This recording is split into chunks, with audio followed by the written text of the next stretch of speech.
Start sir. नमस्कार. मी doctor Ghanshyam Jangid, तालुका आरोग्य अधिकारी, पंचायत समिती गुहागर. दरवर्षी 16 मे हा दिवस डेंग्यू दिन म्हणून साजरा केला जातो.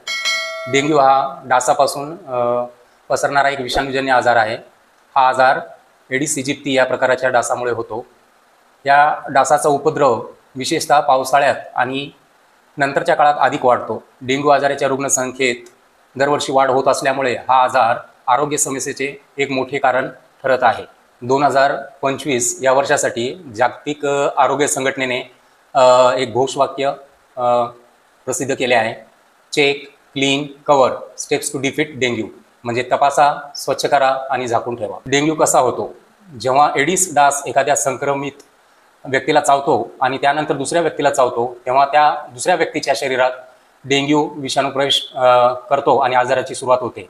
हे डास प्रामुख्याने सकाळी आणि संध्याकाळी चावतात. डेंग्यूची लक्षणे संसर्ग झाल्यानंतर 4 ते 7 दिवसांनी दिसून येतात. या लक्षणामध्ये खालील गोष्टींचा समावेश होतो. अचानक येणारा उच्च ताप, डोकेदुखी, डोळ्यांच्या मागे दुखणे, सांधेदुखी, स्नायूंच्या वेदना, अंगावर लालसर पुरळ, थकवा आणि अशक्तपणा. काही रुग्णांमध्ये नाक, हिरड्या किंवा त्वचाखाली रक्तस्राव होऊ शकतो. ज्यावेळेस नाक, हिरड्या किंवा त्वचाखाली रक्तस्राव होतो त्यावेळेस ह्या आजाराला डेंग्यू हेमोरेजिक फीवर म्हणतात आणि त्यापुढेही डेंग्यू शॉक सिंड्रोम मध्ये रूपांतरित होऊ शकतो, जे की प्राणघातक आहे. ज्यामध्ये आपल्या शरीरातील महत्त्वाचे अवयव जसे लिव्हर, किडनी, स्प्लीन हे निकामी होऊ शकतात. डेंग्यूचं निदान करण्यासाठी NS1 अँटीजन टेस्ट केली जाते, IgM अँटीबॉडी टेस्ट केली जाते. परंतु जर खात्रीशीर निदान करायचे असेल तर एलेझा टेस्ट केली जाते, जी की आपल्या इथे रत्नागिरीतील सिव्हिल हॉस्पिटलमध्ये उपलब्ध आहे. डेंग्यूचे उपचार. डेंग्यूसाठी तसे काही विशेष किंवा विशिष्ट उपचार नसतात. हे उपचार लक्षणांवर आधारित असतात. रुग्णाला पुरेशी विश्रांती, पाणी किंवा इतर द्रव पदार्थ द्यावेत आणि ताप कमी करण्यासाठी पॅरासिटामॉल गोळीचा वापर करण्यात येतो.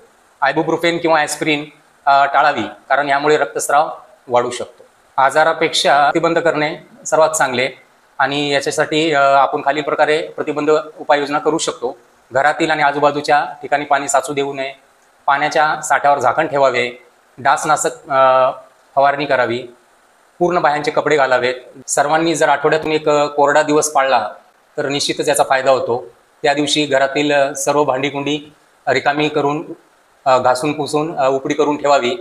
एक अर्ध्या तासानंतर परत त्यात पाणी टाकून वापर करू शकतात. डेंग्यूच्या प्रसाराला आळा घालण्यासाठी समाजामध्ये जनजागृती होणे अत्यावश्यक आहे.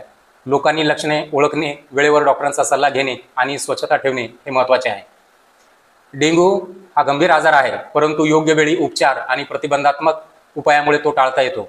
नागरिकांनी जागरूक राहून स्वच्छता पाळल्यास आणि डासापासून संरक्षण घेतल्यास हा आजार रोखता येऊ शकतो. 16 मे जागतिक डेंग्यू दिन आहे. या निमित्तानं मी गुहागर तालुक्यातील सर्व जनतेला आवाहन करतो की त्यांनी ह्या आजाराला न घाबरता जलद निदान आणि जलद उपचारासाठी जवळच्या प्राथमिक आरोग्य केंद्रातील आशा कर्मचारी, आरोग्य सेविका, आरोग्य सेवक यांच्याशी संपर्क करावा. तसेच प्राथमिक आरोग्य केंद्रातील आणि उपकेंद्रातील आरोग्य सेवक, आरोग्य सेविका, आशा स्वयंसेविका आणि सामुदायिक आरोग्य अधिकारी यांनी आपल्या कार्यक्षेत्रात जास्तीत जास्त जनजागृती करावी. धन्यवाद.